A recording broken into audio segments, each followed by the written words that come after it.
Il voit tous les parcours de la guerre et n'a jamais dit un seul mot. Il a même demandé qu'il était malade, il allait se faire soigner. Vous vous rappelez, non? C'était faux. Il n'était pas malade, il voulait fuir. On l'a retardé.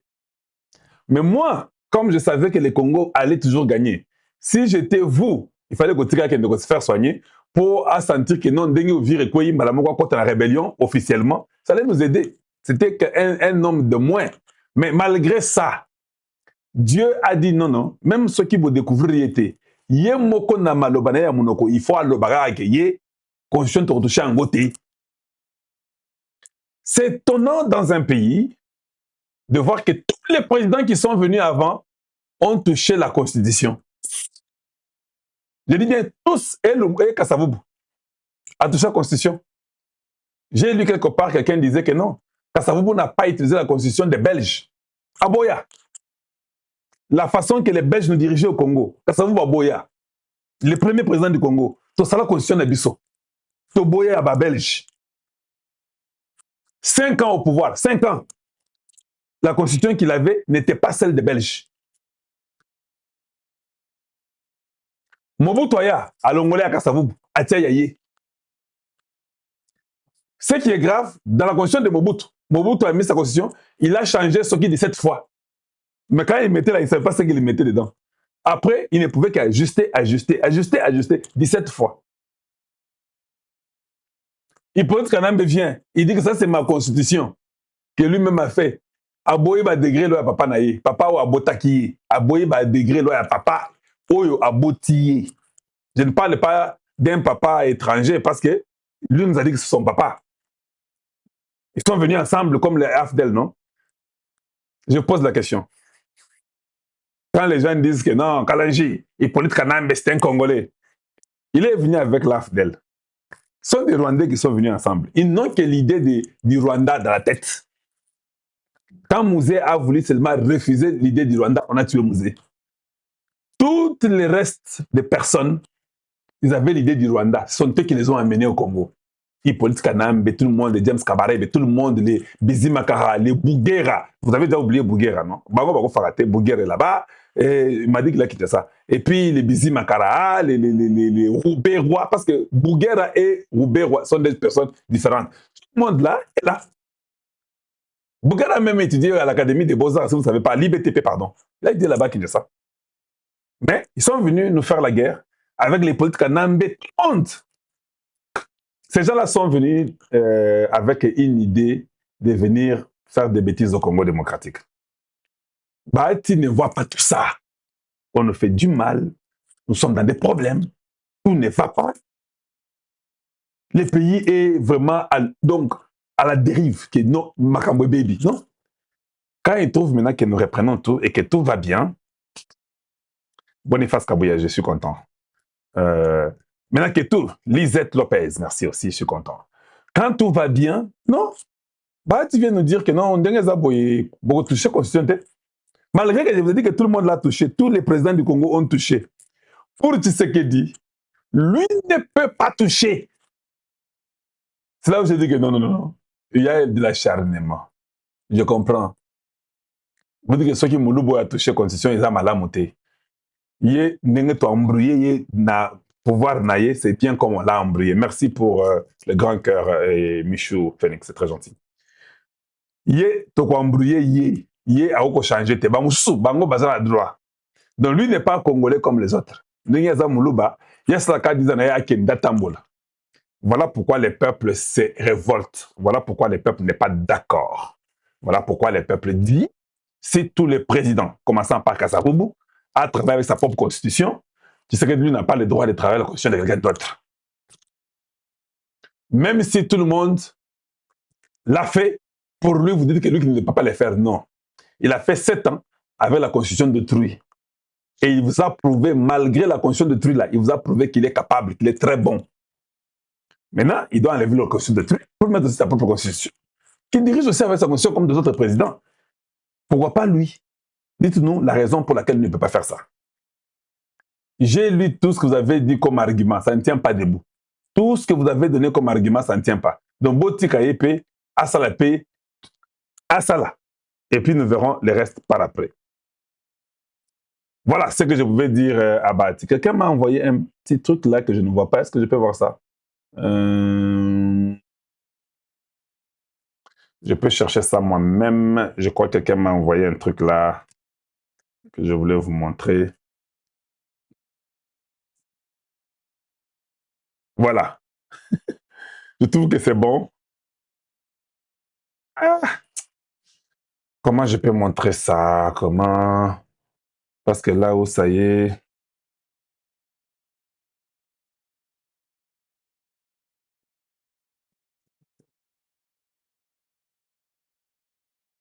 Je suis en train de voir si je peux vous montrer ça. Mais c'est comme si ce n'est pas possible. Voyons, on peut voir si je peux trouver ça. Je vais faire ça rapidement pour tout le monde et espérant que ça va marcher. Je vous ai dit que tout le monde a travaillé avec sa propre constitution. Tout le monde, sa propre constitution. Un instant, on va voir ce que je peux faire pour vous ici. Je crois que je vais y arriver parce que j'ai essayé de faire ça d'une autre façon, mais je crois que ça va aller. Voilà. Je vais vous montrer quelque chose. Hein. Je vais vous montrer quelque chose et puis on va voir. Puis on va voir rapidement.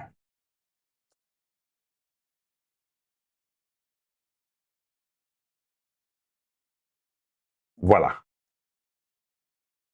Il y a des choses que nous voulons que le Congo puisse changer, aller de l'avant. Oh, Michou Phoenix, je vois beaucoup de roses, c'est très gentil. Rapidement, j'aimerais un peu que nous puissions réfléchir ensemble, tout réfléchir ensemble. Ça, c'est quelqu'un qui m'a envoyé encore. Je vous ai montré que chaque président avait sa propre constitution, mais quand il advient à Tshisekedi, lui ne peut pas toucher la constitution. Ah, c'est la gare Bongo. Mais je vais quand même vous montrer un truc. C'est très important pour l'histoire, hein, pour Ngaza Moulongeshi. J'aime beaucoup ça. Je trouve que c'est intéressant. Je trouve que c'est bien. Ça aide. Le peuple doit comprendre un peu la réalité des choses. Et j'aime toujours essayer de faire des choses comme ça. Je trouve, comme j'aime toujours, je dis bien, j'aime toujours enseigner. Je trouve que c'est important que je le fasse pour tout le monde. Regardons un peu ça. On va regarder. Est-ce que vous voyez ce que j'ai mis là? Non, vous ne voyez pas ça. Allez, voilà. Ça ne me montre pas très bien. Comment vous pouvez voir ça bien? Un instant. Comment vous pouvez voir ça bien? Un instant. Est-ce que ça peut se faire voir bien? Dites-moi si vous voyez ça bien maintenant. Allez, je crois que ça va. Je vais mettre ça pour TikTok aussi, on va voir. On va lire ensemble.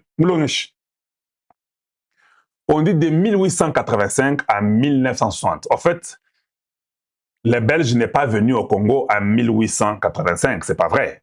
Les Belges sont venus avant 1885. Ils ont découvert le Congo. C'est ce que les gens ne connaissent pas, l'histoire noire du Congo, avant 1885, avec les explorateurs, comment ils ont fait pour parvenir à arriver à aller faire une conférence du Congo qu'on appelle conférence de Berlin. Mais Moulongeshi vous explique que cette conférence de Berlin ou conférence du Congo est arrivée après qu'ils aient découvert le Congo. C'est-à-dire qu'ils sont partis bien avant. Ils ont découvert le Congo bien avant, beaucoup d'années avant, et ils se sont rassurés qu'ils avaient le contrôle du Congo. Ça pouvait même prendre 30, 40 ans avant 1885. Beaucoup de gens qui parlent et disent que c'était dans les 1840. 1830, 1840, c'est quand ils ont découvert le Congo, ils sont repartis, ils sont rentrés depuis 1840 jusqu'à ce qu'en 1885, ils font la conférence maintenant pour se partager l'Afrique ou le Congo. Voilà. De 1885 à 1960, 75 ans, les Belges ont construit 2 universités, l'UNIKIN et l'Université de Lubumbashi, l'INLO. 2 universités. Joseph Kabila et Joseph Kasavubu arrivent de 60 à 65. 5 ans, 2 universités, UNIKIS et UPN. UPN, hein, que vous appelez UPN. Ça, c'est 2 universités que Kasavubu nous construit. Désiré Mobutu arrive de 65 à 1997. 32 ans, il faut voir les années. Hein. Les Belges 75, 2, Kasavubu 5 ans, 2, Mobutu 32 ans. Il laisse 4 universités. L'université de Bandaka, l'université au Congo central, l'université Kikwit, et puis l'université de Goma. 4 universités. Il s'en va. Laurent Désiré Kabila avec ce soi-disant fils Hippolyte Kanambe, un faux fils, un Rwandais de sang, un espion, un agent double. De 1997 à 2019, 22 ans, l'université de Kindu, en fait, je crois que c'est l'université de Matata Mpogno, je ne sais pas, c'est très possible. De 2019 à 2026, 7 ans de pouvoir, c'est Félix Tshisekedi qui arrive. Félix Tshisekedi fait 5 universités. 5 dans 7 ans. Université de Kananga, Université de Bunia, Université de Mbujimaï, Université de Kolosi, Université de Bandaka, encore en construction. 5 universités. Vous avez compris, hein? Et là, nous ne parlons pas de la guerre depuis qu'il a pris le pouvoir jusqu'à aujourd'hui par les Rwandais, les étrangers. Il y a l'Ouganda ici, il y a le Rwanda ici, il y a Congo-Brazzaville ici. On nous combat dans tous les sens possibles. Vous avez compris? Maintenant, on nous dit que non. Il ne peut pas quand même changer la Constitution. Où elle va changer? Vous avez compris? Eukani. Que celui qui a l'intelligence pour comprendre peut comprendre. Je trouve que c'est très important. Celui qui a l'intelligence pour comprendre peut comprendre où nous en sommes. Donc, ce qui est bien fait au Congo, on ne le permet pas. On permet que ce qui est mauvais. Celui qui est médiocre, c'est celui qui peut rester au Congo, faire ce qu'il veut faire. Celui qui est bon, il faut l'enlever le plus vite possible parce que ce n'est pas bon. Il faut l'ongokuna. Alors, tu dis que non, tu as changé en côté. Tu as changé en côté, tu as changé en côté. Et tu as changé bongo, tu as changé en côté. Et vous trouvez ça normal. Voilà pourquoi ces propres personnes, ces propres gens de leur réunion secrète l'ont désavoué. Suivant. Lors de cette conférence de presse, les sénateurs de l'AFC allié réaffirment leur appartenance à l'union sacrée de la nation. Ils se désolidarisent de propos tenus récemment par le deuxième vice-président du Sénat, Modeste Bahati Lukwebo.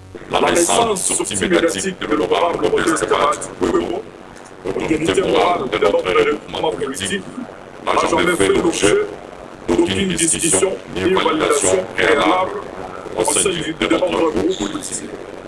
Et invite le deuxième vice-président du Sénat à tirer les conséquences politiques qui s'imposent. Soutien au président Félix Tshisekedi sur la diplomatie agissante du chef de l'État ici. Salué.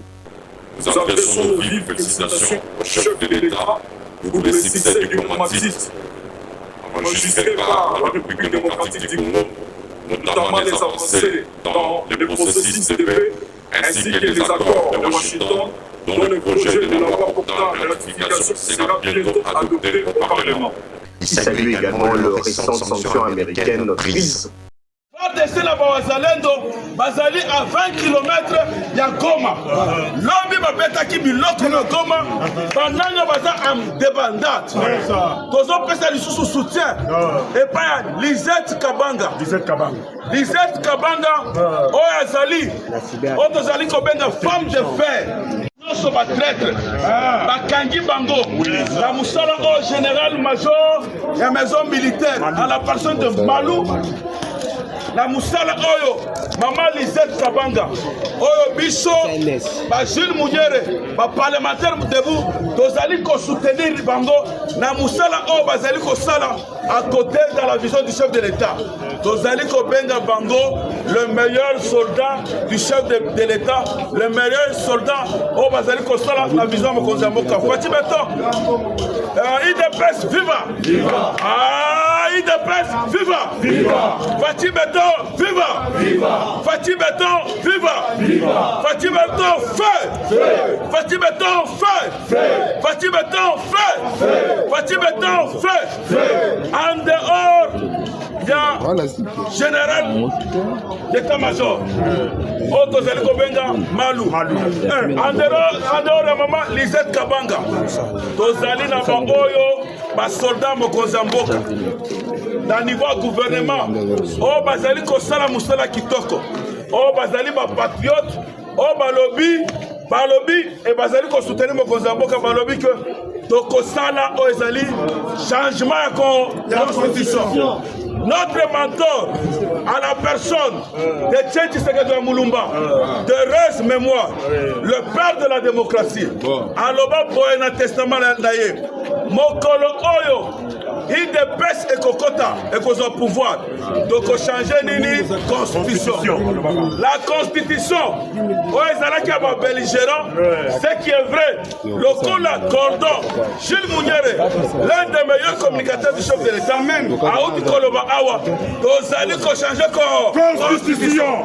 Mamata, Bakita, Dokobanga et le comme côté.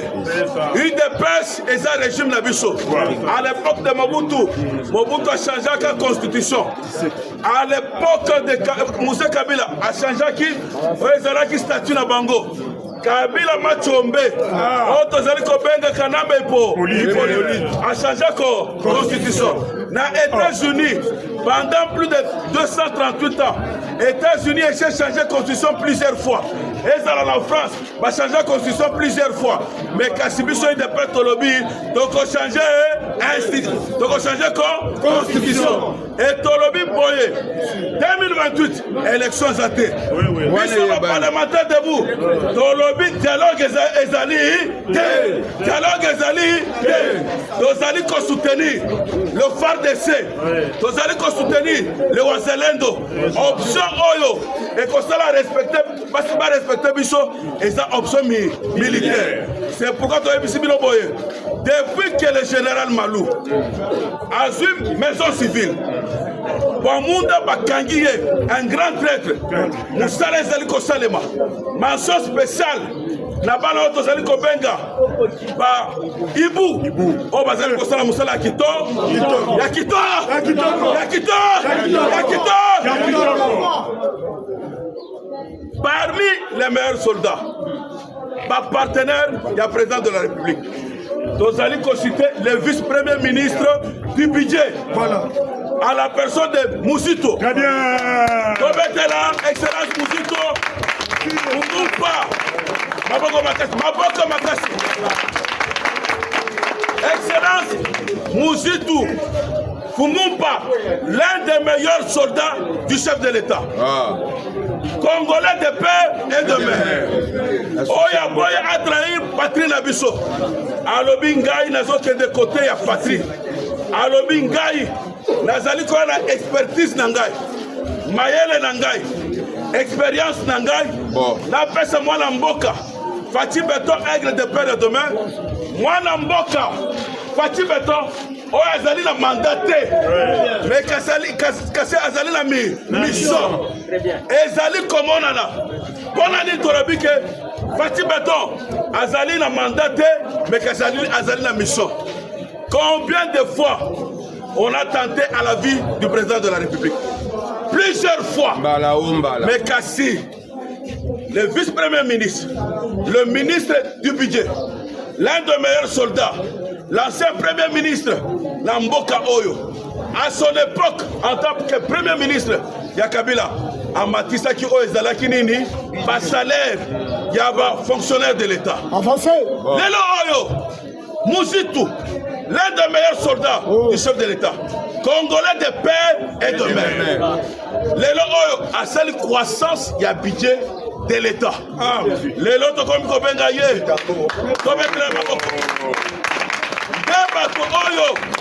président Azali ko travaille na bango bato Mayel. Batoleti vice-premier ministre Mouzitou. Tozo Bengaye, l'un des meilleurs soldats. Lélo Tozo Bengaye, l'homme de la croissance budgétaire. À Longol budget de 16 milliards. Il y a 2025, Lélo a commis ce budget à plus de 22 milliards de dollars. Tolobi, Montonyo so Oyo. À quoi attaquer ma meilleure soldat chef de l'État. Biso to quoi attaquer. Tozali ko kebisa. Oh tozali ko benga Pungi. Jean-Claude Youyou. Ceux qui ont continué pour attaquer l'un des meilleurs. Oh ezali ba soldat. Il y a président de la République. Fati Beton aigle de père et de mère. Moi la maman Marthe. Au Kokuta na biso ba parlementaire de merci président. Il te passe vivant. Il te passe vivant. Mutu oya attaqué moi na nkoya attaqué nani. Biso tozolo baboy. balingaki ministre Nabiso Muzitu à rejoindre rébellion. Oui. Mais bazali ba Congolais conscient, coup de chapeau, ezalata na mwana mboka Fayulu, alingaki asa l'opposition républicaine. Ba oyo bakendaki kuna bakatumbi, mais ba Muzito batali balobi, nous devons être du bon côté de l'histoire. Les lots ceux qui vont une croissance budgétaire. Oh, basoda na biso bakomi kofutama. Président, il était à la recherche d'un oiseau rare. Oyo akoya koedeye. Parce que boye bien que trahison ezalaki na front. Bongo basoda ezaki comme la basoda te, ba généraux baza kolia mbongo. Et qu'est-ce que le président devait faire pour maximiser les recettes? Il y a l'état pour que toko kofuta basoda. Il a fallu chercher batu ya bongo. Entre autres, bakia kozwa Muzito alobi pour la République, nazo sala pour la fatité, nazo sala pour la République. Donc tu mettre ma côté. Alobi nazo sala pour la République, na yango biso to lobby ko bandalelo. Azali architecte du développement budgétaire. Parce que Boza Koyeba Yango bien, Azali ko travaille sous l'impulsion du chef de l'État, et sous l'impulsion du premier ministre Maman Judith Soumino. Botala, depuis Batu Oyo, Naba Wameso, na Banque Centrale, Boza comment la croissance, Boza Koyo Futama, Omoni Dio na Bango Wana, et Pessi Kitoko, Botali la finance, Omoni Badudu Famba, Bababilo Sona bango balingaki batu ya ndengo na te balingaki président sala nini a échoué ba soldat va se révolter ba policier va tomboka surtout eloko baina gratuité ya enseignement et ça la sko ba milaki si ba sala grève mais ba musuto bayaki wana lokola ba architecte ba pesi un plus na bango yango boza komona c'est pourquoi biso tozolo baboy Mutu nyonso ko s'attaquer na l'un de meilleurs chef de l'État, aza ko s'attaquer na chef de l'État direct. Oui, beta maboko makasi, beta maboko makasi. IDPS viva. Viva. Awo bana IDPS bazate. Tozali. Tombo loboka. Tolobi boye peuple congolais. C'est la toute première fois Banda Bakela République démocratique du Congo. Il y a comment un civil à Kangiba généraux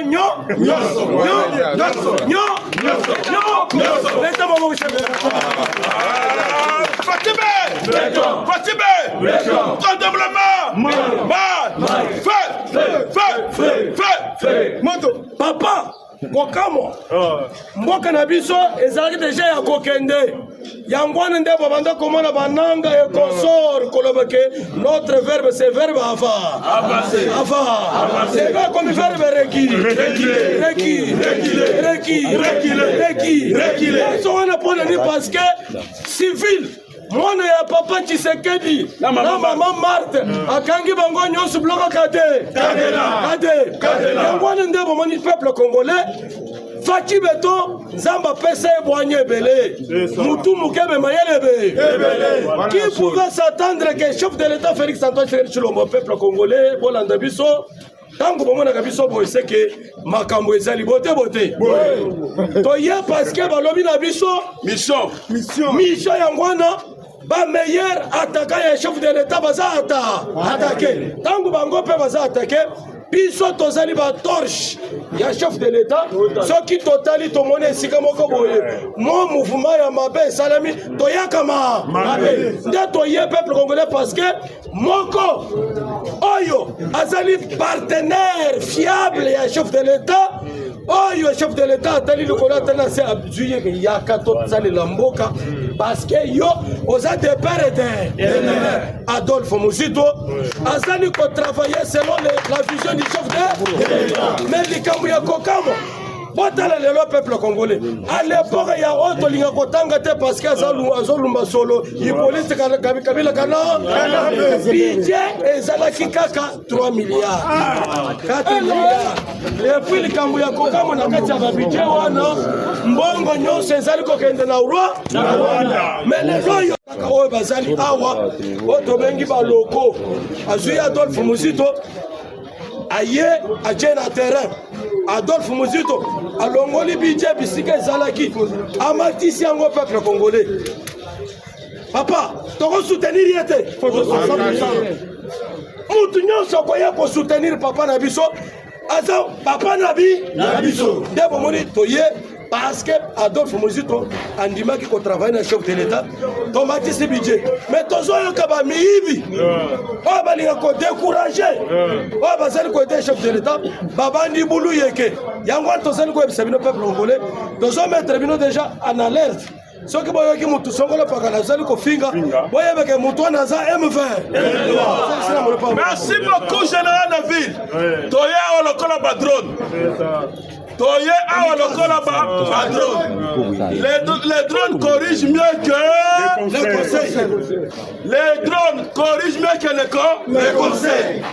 Pour la nini tolobi toye awa lokola badrone toye awa conscientiser oyo ezali baparlementaire debout. Dans un premier temps, nous avons dit ceci.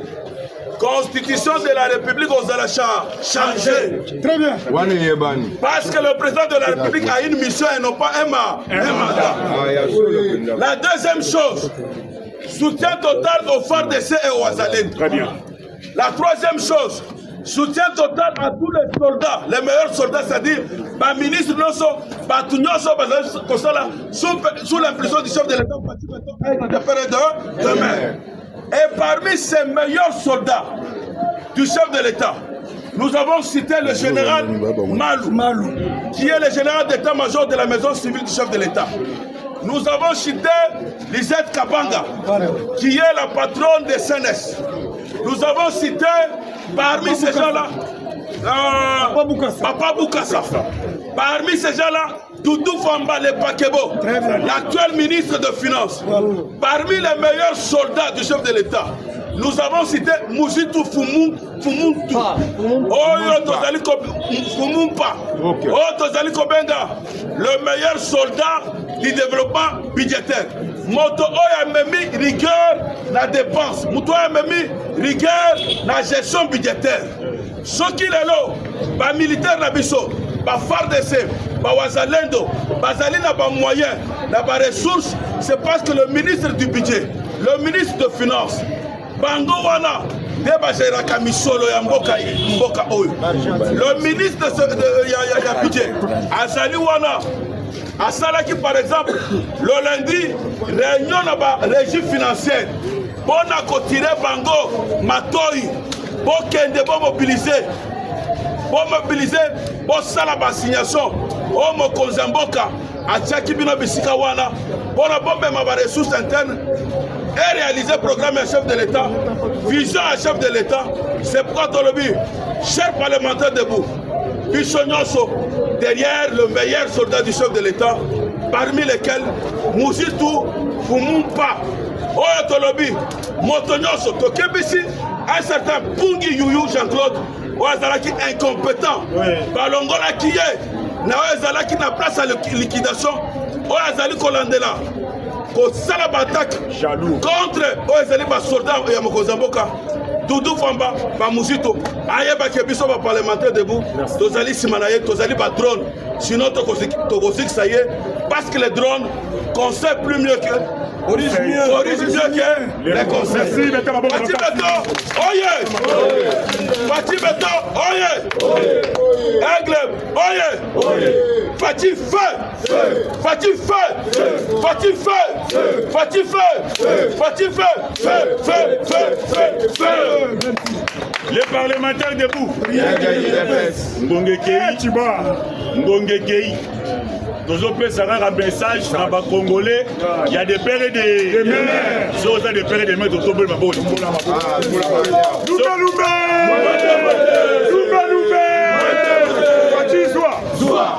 Fatih Zoua. Allez, Fatih Zoua. Tolobi Boye. République démocratique du Congo. Mboko ezalaka géré. Bandakala et pas Rwandais. Très bien. Tshisekedi état des Congolais, des pères et des mères. Aïe. Kolongola Congo la kati ya libulu.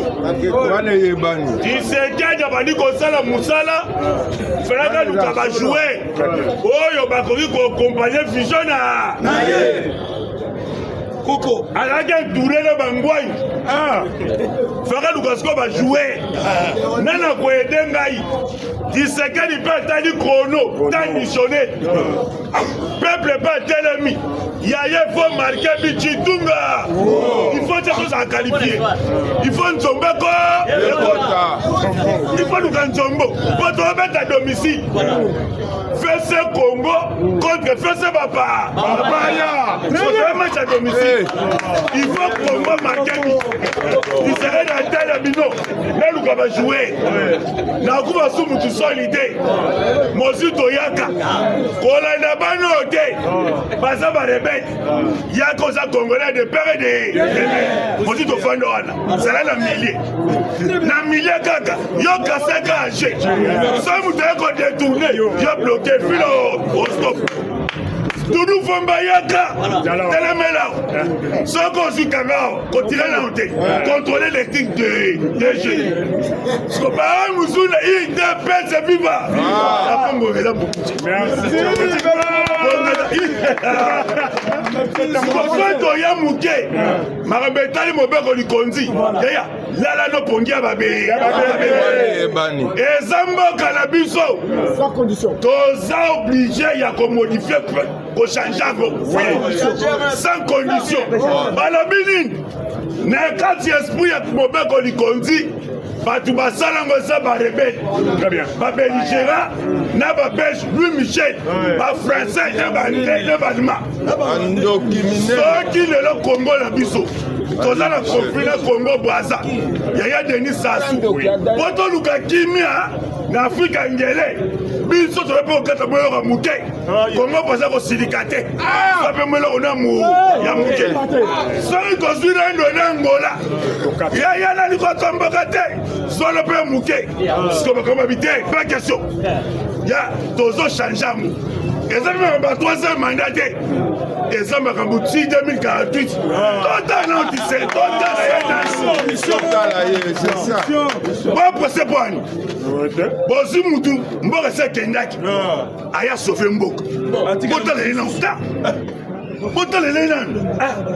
Thomas a jugé, c'est comme le 2048. Il y a tout ce qu'il a fait, mais ton money. Mais pour l'instant, Moko, mi balé, mi sato, mi nei, mi talu, motoba sambo, mwambe libwa. Il se fait sa viva. Le bito Zala. Le bito Zala. Parce que tous autres est constitution. Changement de constitution. Il se fait sa viva. Ozana se, mon mama eh, mon mama, mambu maso, mambu maso beleba tout l'homme bakaba mon ampe. Kia boukan nanikia. Il se fait sa viva. Le père des mères au bazar, tombola maboko. Awa tozo telemela kali kambo tali constitution. Constitution il faut to changer yango. Soki na époque ya biso ya Fachi Beto de père et de mère a changé constitution lisumu eza wa. Mobutu doit changer constitution 16 fois. Vrai. Constitution oyemo kwa sala a changé yango 16 fois. Mousse, Laurent, Aïe, Oraya na Rwandais, Aïe na bango Moussa a changé yango 3 fois. Politika na mémoire na maman Mafeli Mutamukulje. Y'a na tour na ye a changé qui qui de père et de mère a changé constitution. Y'a bango wa toujours changé constitution pour la tout benga na bapa ya nyo. Ko wetira na bana mbo. Je dis je vous. OK. Tozana bango position. Mokolimbi sabiso lobi tokoya. Mentozo ba caméra na biso tokende malembe pa ba jame. Merci beaucoup à certains moments vous avez belé que peux pas dire merci parce que sont commis pour moi. Merci. Constitution doit changer en haut parce que l'article 218 constitution et en haut que lobby va continuer pour changer ngai. Et ça oui. Donc vous voyez que le président Adam a la dernière séance il s'est retire totalement de la politique. À se concentrer la famille à vous rencontrer la base. On a été embarqué dans une aventure dans la côte de l'IDPS depuis 1987. Donc j'ai grandi là-bas.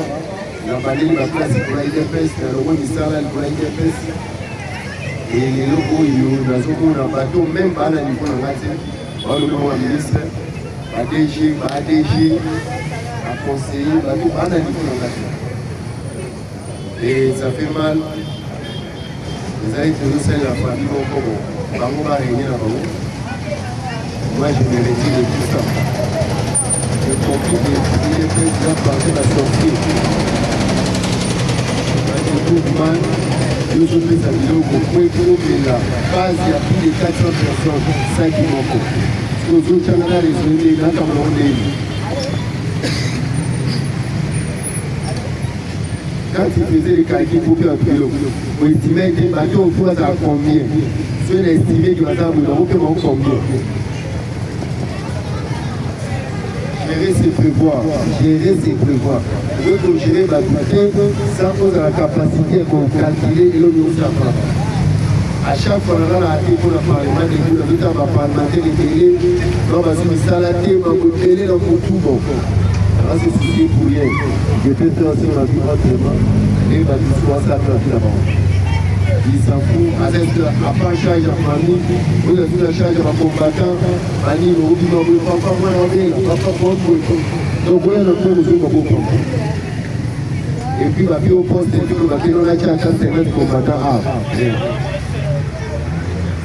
Donc, je préfère sortir dans la vie au Moyo. La vie est un bon beaucoup pour nous aller. C'est normal, donc moi je considère que j'ai combattu les bons combats et Badoussou Bazoulia, c'est un vrai problème. Moi je me contente de tout là qui est en Bakisanga, n'allez à moi que l'on a pas parce que si je suis chez moi de sort, je suis la pays de l'époque à parler, parce que la zone est la place. Je rentre chez moi, là c'est la naba, la connaissance internet des Afriques, les vidéos sur la tablette, là, de l'eau à quelque part, de l'eau c'est là. Je suis Bakati à Nanatolé, donc j'ai vu ma vie seule. Mais il y a rien s'occuper de ma combattant, madame a problème, il faut qu'on se solution. Non, là tu vas voir, Bakabou est encore un millionnaire, là tu vas continuer. Donc vous devez profiter, si la semaine on a clôturé, Ramana, donc je me retire de la politique. Dans ça fait des missions pour aller sur la dénonce au monde entier. J'ai servi et c'est une famille qui bouffe, nièce, cousin, tante, donc les barons, nous on ne compte pas. Donc je préfère me retirer des équipes, il y a la sortie. Par ça dans le dos.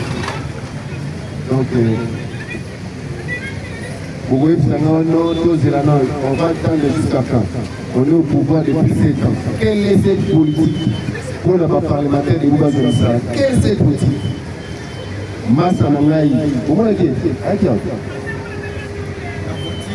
comment est-ce que la chambre, comment est-ce que comment est-ce que Massa Nangaï, oh, pour la Moussa, la télé poste. Ah, tu vas y mettre le livre à l'eau. Conseiller, il y a un bazar. Qu'est-ce qu'il y a? Un chaman, on a Massa Nangaï. Ça a été sûr. Massa Nangaï, MLC. Ma photo va pas y aller à tout le monde de l'histoire. Mais c'est vrai, la nation qui sont mis à part, c'est pas le ministre qui s'est déchiré. Par contre, on bateau va aller pour la nation. Et tu me dis que non, tu as la caca, non, je vais retirer le bateau. J'ai sacrifié toute ma vie depuis 1987 avec toutes les risques. On y va à Kabila, sauf que ma banque a pour la fichier la année. Donc, bonjour. Moi, je vous souhaiterais, quand je vais finir, une bonne continuation. Mais moi, je mérite la politique. Et je puisse me concentrer de ma famille, d'abord la bango, d'abord toute la personne qu'ils ont. J'ai une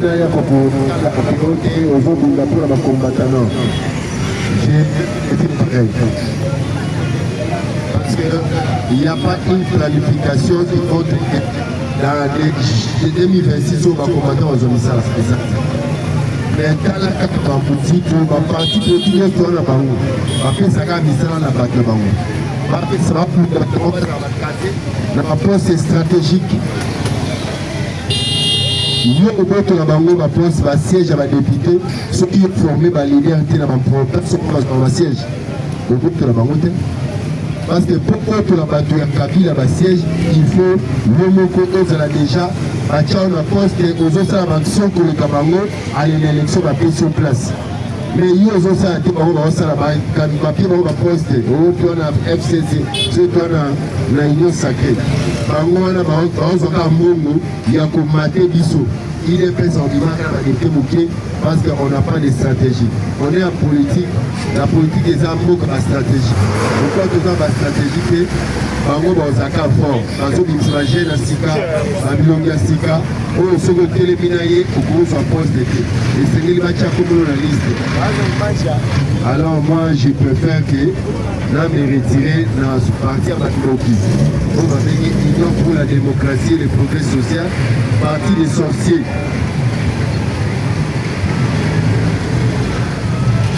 Vous allez m'excuser pour les termes, mais dans le mot, je me retire de la politique. On est tous à jeudi, vendredi, samedi, Kamba Giasuka, vous n'avez pas vu au revoir. Comment vous allez continuer à parler? Papa, à la présence ça fait problème là yo mais cuisine interne na micro bien te ba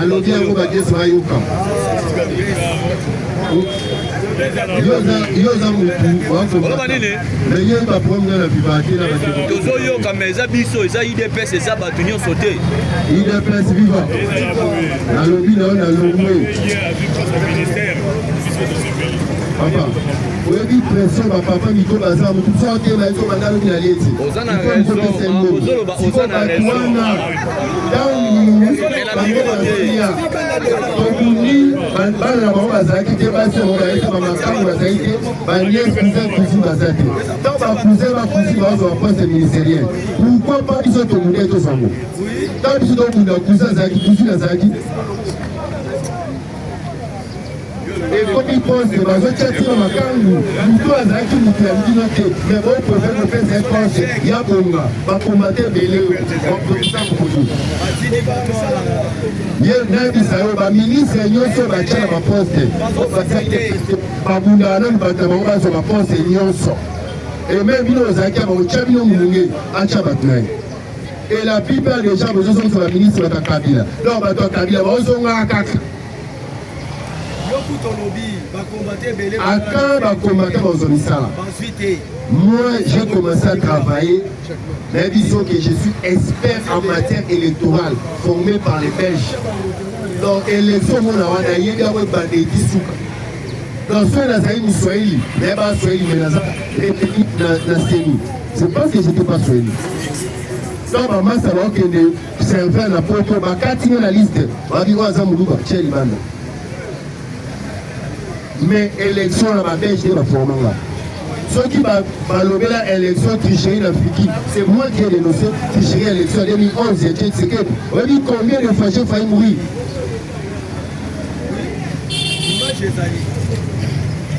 L'Assemblée a année la dernière, quand après la dernière minute, Bamindé va poser la question, dans le pays Mamboudé va habiter les prix, c'est qu'il va souffler en la maille.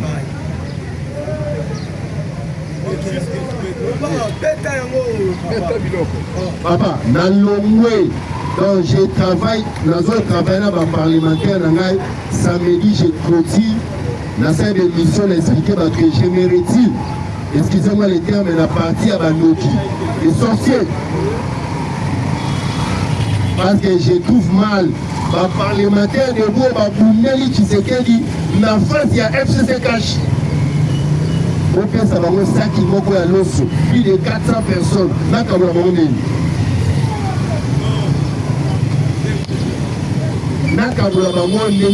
Ça, c'est pas la sorcellerie.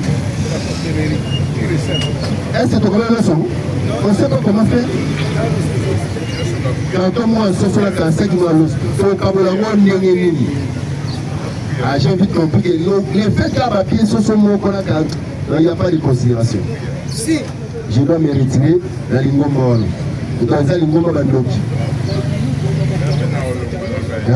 c'est parti de l'ingomba bandoki parce que tant déjà il y a l'eau c'est 45 000 c'est 62 000 au pire mutu moko place où on doit 400 à quand on peut se faire misala pour on peut sur la vie on a l'idée donc l'école combien de nièces cousins cousines tantes nini makangu totikeli binongo balobi oyo osali ya malamu nzambe ofuta yo c'est-à-dire na lito na bunda mpo na mboka lelo tozwi pouvoir nzambe ofuta bana na nga autrement mais moi je suis na semaine oyo samedi je me retire complètement de la politique na cette émission donc nde naza boye nakomi libre nakomi concentré na mwasi na nga na bana na vie qui va pour la bien.